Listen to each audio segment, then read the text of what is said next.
There is definitely never a dull moment here at the Springs 4x4 Park. I've just got a phone call, SOS. My car is on its side. I think they're on Ben's Cracker. They sent me a photo, by the looks of the photo, it's Ben's Cracker going down, which is pretty sketchy. The track's obviously marked appropriately, and they've taken the challenge and they've failed. But anyway, the recovery vehicle of choice that I've chosen is the Unidan Unimog. So yeah, we're heading out.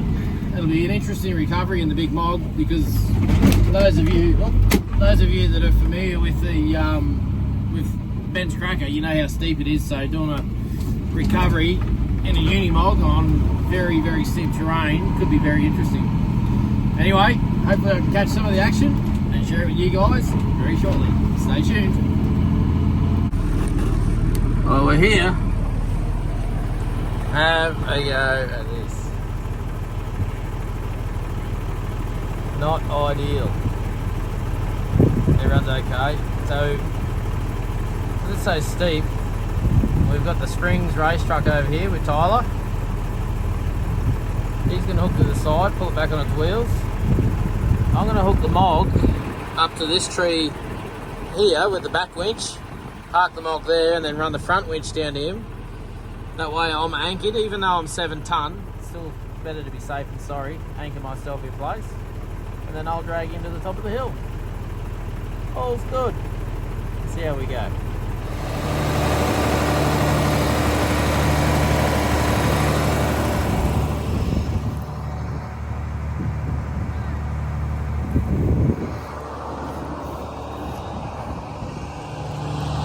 Sort of see the hill.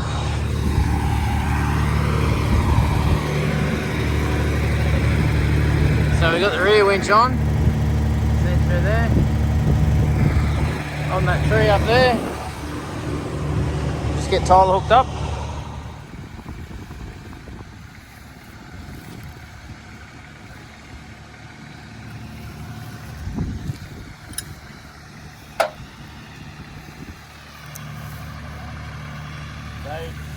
Handbrake's on, it's in park.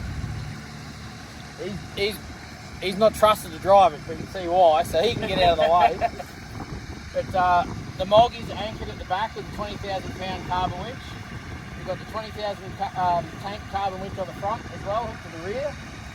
And we've got the GQ Springs race truck with a high mount. So that the biggest problem that we've got here is how fast that winch is. Like, it is stupid fast because it's built for racing. But Battle Axe and Sledgehammer are both out of action, so we just got to use what we're going to use.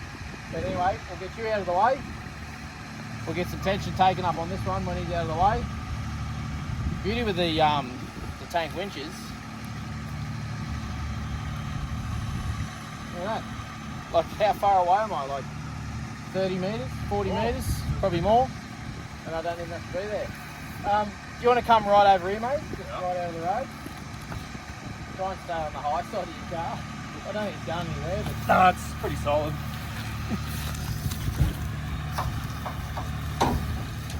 So, always have a master controller for this stuff. You don't want to have too many chefs in the kitchen. So, I know I sound like a wanker or a flog, but I'm going to be the master controller in this situation. Tyler knows my signals, so all I've got to do is watch him stop and I stop.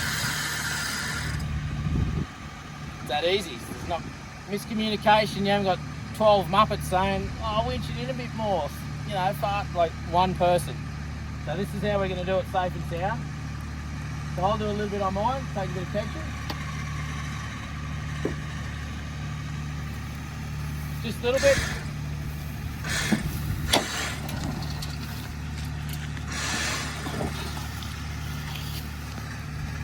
So, you may have noticed we've lost the winch dampener off the winch cable up there. There's far too much kinetic energy stored in all of this recovery to even go near that to try and put it back in place.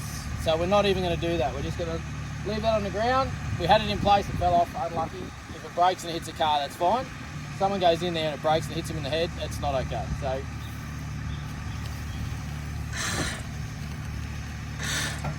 fast that which he's like, he's just touching the button and it's just like, wow.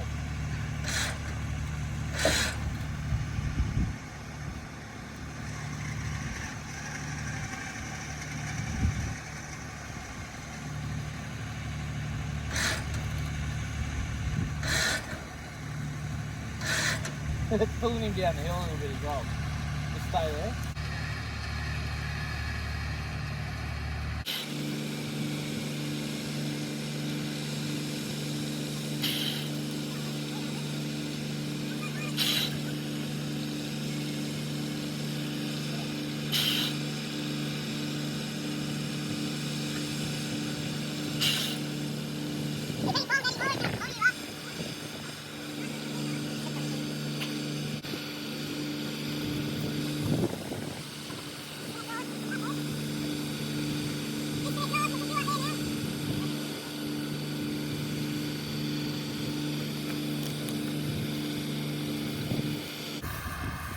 We're just repositioning Tyler now because we don't really have the fear of the car rolling over anymore. Like it's in the ruts, probably where it should have been.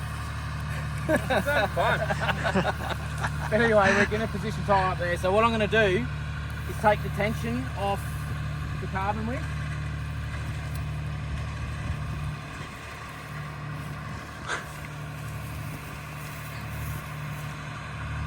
Well, it's in park, but it's still moving. Righto, so you can see the cable from the carbon winch has got no tension now. So the car's fundamentally stable. You don't have to worry about it hurt one of us if it goes tight. So we'll put the dampener back on and we'll drag the other winch down beside that one. We'll have the 20,000 pound winch and the comp winch dragging this thing up there together. So you don't have to make your winch work super hard and you can do it with two cars. It's always best for two reasons.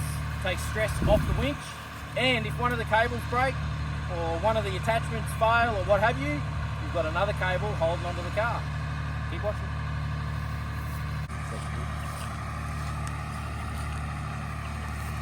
So what you want to do when you're doing a heavy pull like this is give the winches a rest, because they're going to be roasting red hot trying to drag this dead weight up this hill. But we'll give it a couple of minutes, we'll get back into it.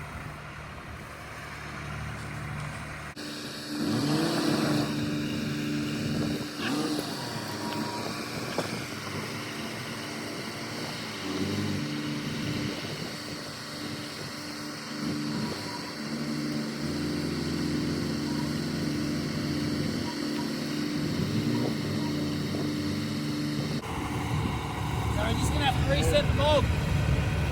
QQ's up there ready to go.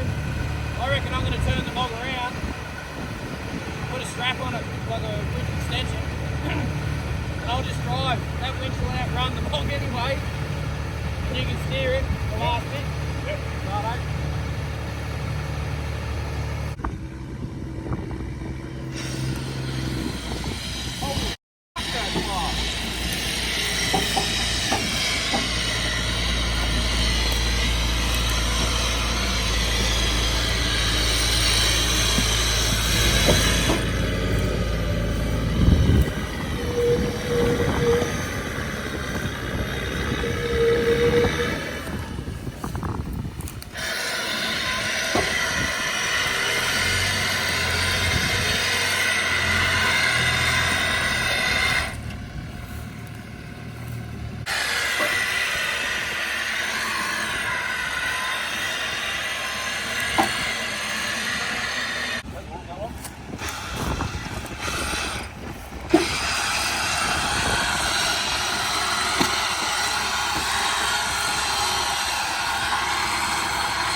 Another one saved.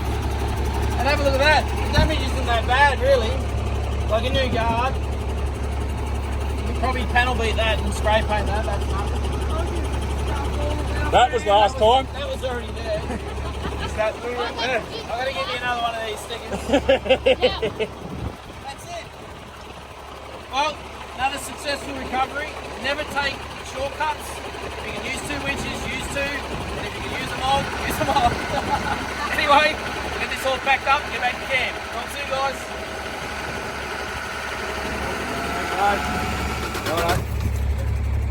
Oh, she's good to send. Trusty cruiser, mate. Draw that one.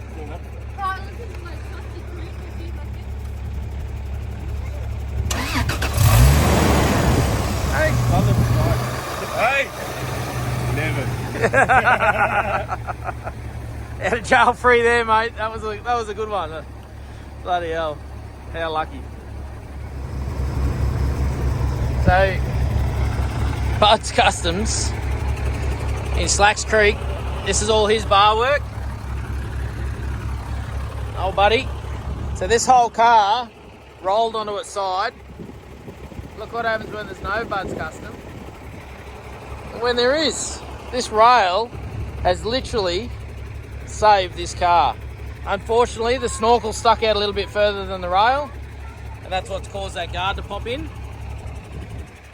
But the rail, like, that's gold. Bud, done a bloody good job, mate, and you build good rails. How good's that? They're still pretty bloody straight.